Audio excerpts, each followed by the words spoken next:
एक आश्रम में एक सिद्ध गुरु अपने सैकड़ों शिष्यों के साथ रहते थे। उन्हीं में से उनके कुछ पुराने शिष्य वहीं शिक्षक थे और बाकी सब अभी शिक्षा प्राप्त कर रहे थे। उनका एक शिष्य कर्मदास, जो कि अभी उनके आश्रम में छात्र ही था, वह बहुत अधिक बोलता था। सदैव स्वयं को दूसरों से बहुत श्रेष्ठ समझता और दूसरों की बात काट उन्हें नीचा दिखाता था। शांत एकाग्र होकर आश्रम में ज्ञान प्राप्त करने के बजाय स्वयं को ज्ञानी दिखाने का दंभ भरता था। हर समय बोलता रहता, दिन भर इधर उधर की बातें करता। भिक्षाटन के लिए भी जाता तो हर घर से एक नई कहानी लेकर आता और आश्रम के दूसरे शिष्यों को सुनाता। एक छात्र से दूसरे की बुराई करता, चुगली करता और दूसरों के सामने अच्छा बनने का प्रयास करता। स्वयं को गुरु के सामने सबसे बुद्धिमान और उत्तम शिष्य साबित करने का प्रयास करता। यहाँ तक कि वह खुद को सभी शिक्षकों से अलग और श्रेष्ठ मानता था। उसका मानना था कि वह त्यागी है, इसलिए वह सर्वश्रेष्ठ है। वह ऐसा मानता क्योंकि अमीर घर से था। फिर भी आरामदायक और सुविधाओं से भरा जीवन छोड़कर सत्य की खोज में निकल पड़ा था। पर कहते हैं ना, किसी में कितनी भी बुराई हो, कोई ना कोई अच्छाई अवश्य होती है। कर्मदास में भी मेहनत करने की क्षमता थी, वह बुद्धि से तेज था। बस अपनी क्षमताओं का उपयोग करना नहीं जानता था। एक दिन गुरु ने आश्रम के सभी शिक्षकों को बुलाकर कहा, आप सभी को अगले 1 माह के लिए कोई ना कोई संकल्प लेना है। इससे आपकी संकल्प शक्ति मजबूत होगी और आप में अद्भुत शक्ति का संचार होगा। आप सभी अपने सामर्थ्य के अनुसार कोई सा भी संकल्प ले सकते हैं। 1 माह से पूर्व जिसका भी संकल्प टूट जाए वह अपनी दिनचर्या में वापस आ जाएं। सभी शिक्षकों ने अपनी शक्ति के अनुसार छोटे बड़े संकल्प लिए और गुरु को अपने अपने संकल्प के बारे में बताकर वहां से चले गए। लेकिन कर्मदास को ये बात अच्छी नहीं लगी। उसका मानना था कि संकल्प का अवसर केवल शिक्षकों को क्यों मिला, विद्यार्थियों को भी मिलना चाहिए था।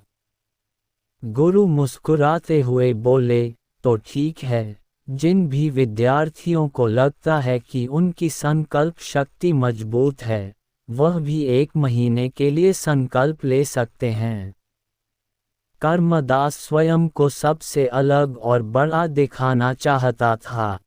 उसने गुरुदेव से कहा, हे गुरुदेव, आप ही बताएं मुझे क्या संकल्प लेना चाहिए। तो गुरुदेव ने कहा, मेरे पास एक सुझाव है, तुम अपने शिक्षकों और मित्रों के पास जाओ और उनसे जाकर पूछो कि तुम्हें क्या संकल्प लेना चाहिए। क्या पता तुम्हें किसी ऐसे संकल्प के बारे में पता चल जाए जो तुम्हारे जीवन में कोई बहुत बड़ा परिवर्तन ले आए। गुरु की बात सुनकर वह अपने शिक्षकों और मित्रों से मिलकर वापस गुरु के पास आया और बोला, गुरुदेव, यहाँ कोई मेरा भला चाहता ही नहीं, ये लोग कहते हैं मौन रहने का संकल्प ले लो। गुरु ने पूछा, सबने यही कहा? तब कर्मदास ने हामी भरते हुए कहा, जी, लगभग सबने यही कहा। गुरु ने पूछा, पुत्र कर्मदास, क्या तुम ये कर पाओगे? कर्मदास ने कहा, जी, इसमें कौन सी बड़ी बात है, ये तो मैं आराम से कर लूँगा।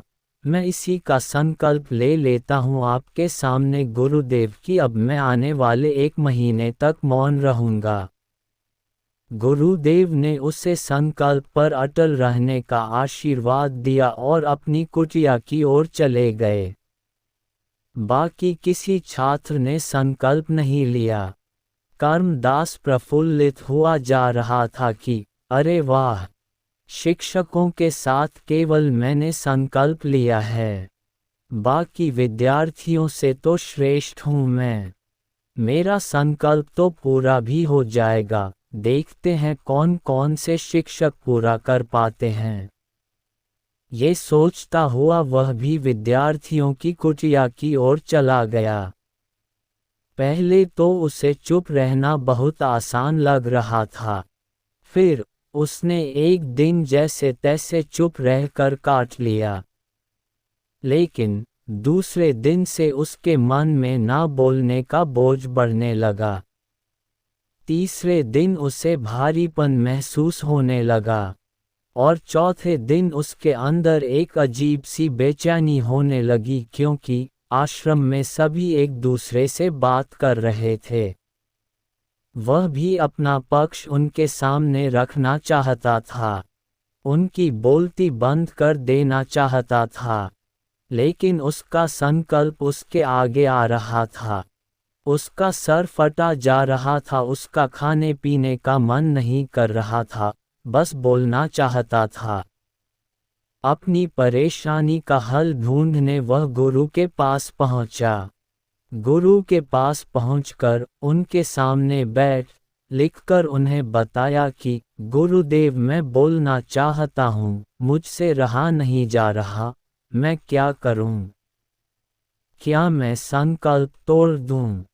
गुरु मुस्कुरा कर बोले, संकल्प तो तोड़ने के लिए ही होते हैं, तो तुम तोड़ सकते हो, परंतु जो अपने संकल्प को पूरा कर लेता है वही अपनी आंतरिक शक्ति और जागृति की राह पर आगे बढ़ जाता है। बाकी संकल्प तुम्हारा है, उसे रखना या तोड़ना तुम्हारे हाथ में है।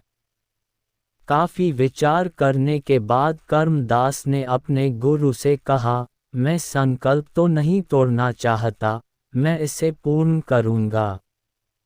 ये कहकर गुरुदेव को प्रणाम कर कर्मदास अपनी कुटिया में चला गया। अब उसने बिना जरूरत अपनी कुटिया से बाहर निकलना भी बंद कर दिया।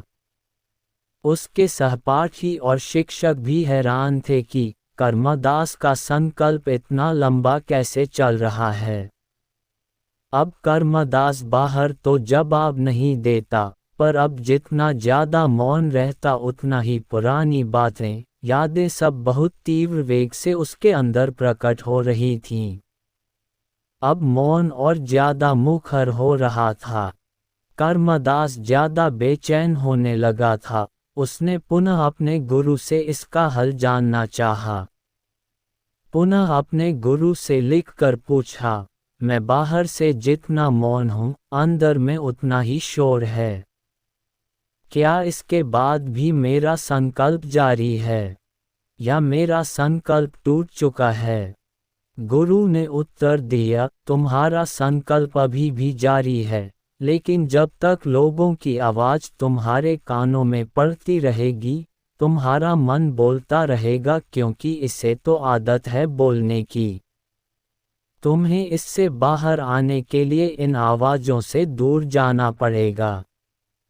गुरु की सीख लेकर गुरु को प्रणाम कर कर्मदास कुटिया छोड़कर जंगल की तरफ चला गया।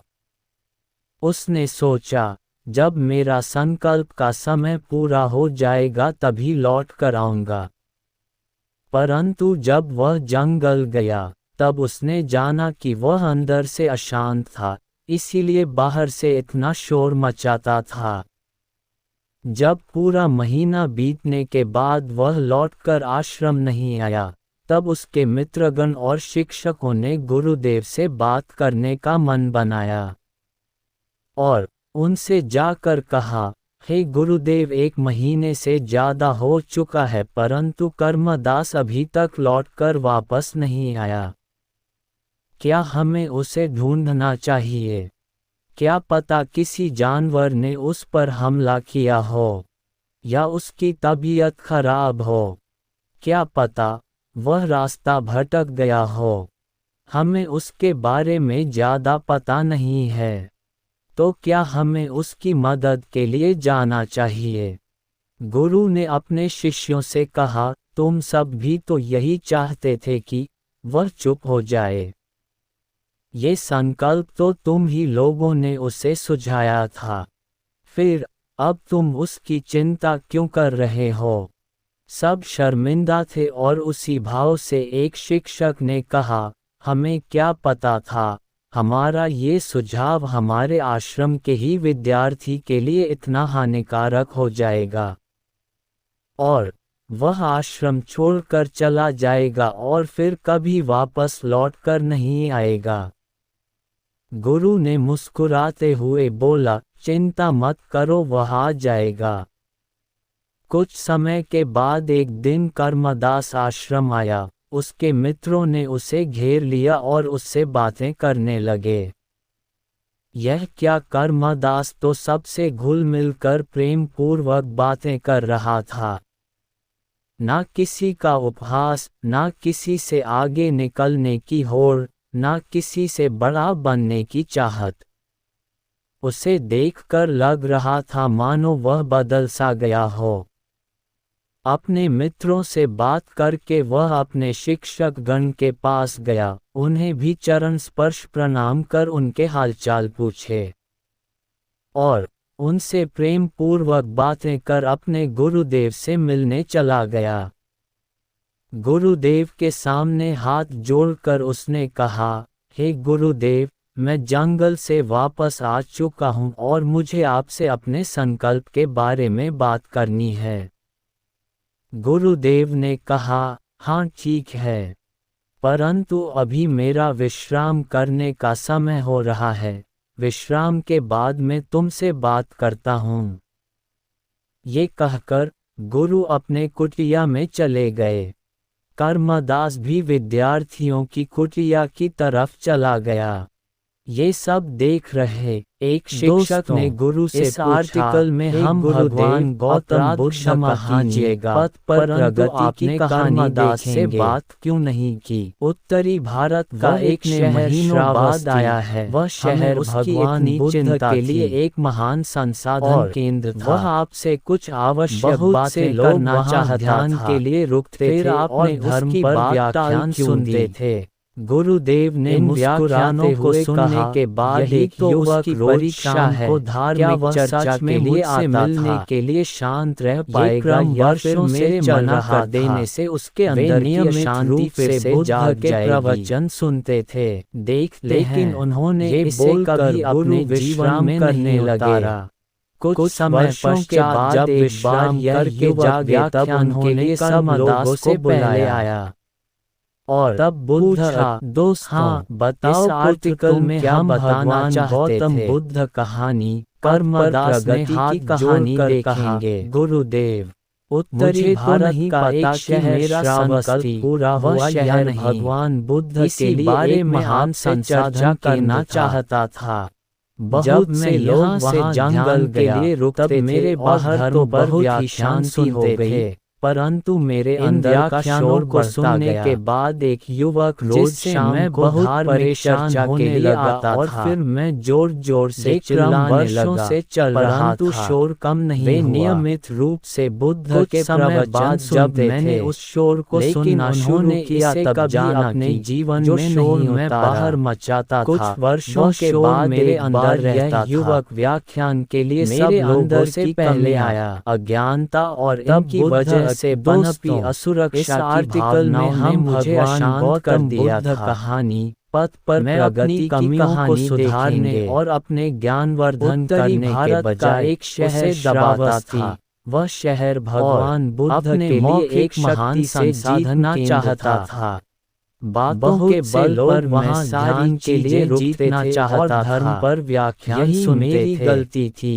जब मैंने अपने अंदर के शोर को समझना शुरू किया और धार्मिक चर्चा के लिए आता था, तब मैं समझ पाया कि न मुझे मौन रहने की आवश्यकता है और न ही मुझे वाचाल रहने की आवश्यकता है, लेकिन उन्होंने केवल कभी अपने जीवन में नहीं उतारा।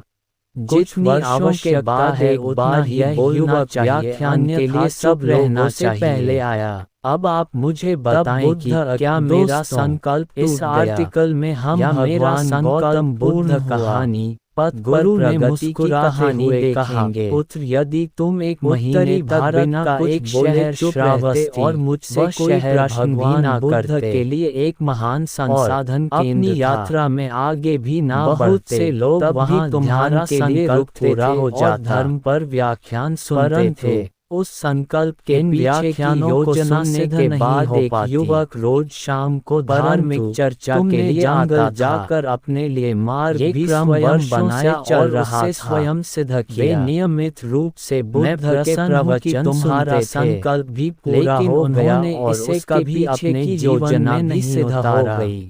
कुछ वर्षों के बाद एक बार यह युवक व्याख्यान के लिए सब लोगों से पहले आया। मंद मुस्कान सब व्यक्त कर रही थी। दोस्तों, फिर गुरु ने कहा, में हम भगवान गौतम बुद्ध कहानी आश्रम के सभी लोगों से कहानी देखेंगे, उन सबको बुला लाओ। उत्तरी भारत का एक कर्मदास जाकर सारे शिक्षक शहर और विद्यार्थियों के लिए एक महान संसाधन केंद्र। उन सब ने गुरु को चरण स्पर्श से लोग वहां ध्यान के लिए सुनने के लिए कर्मबद्ध व्याख्यान सुनते थे।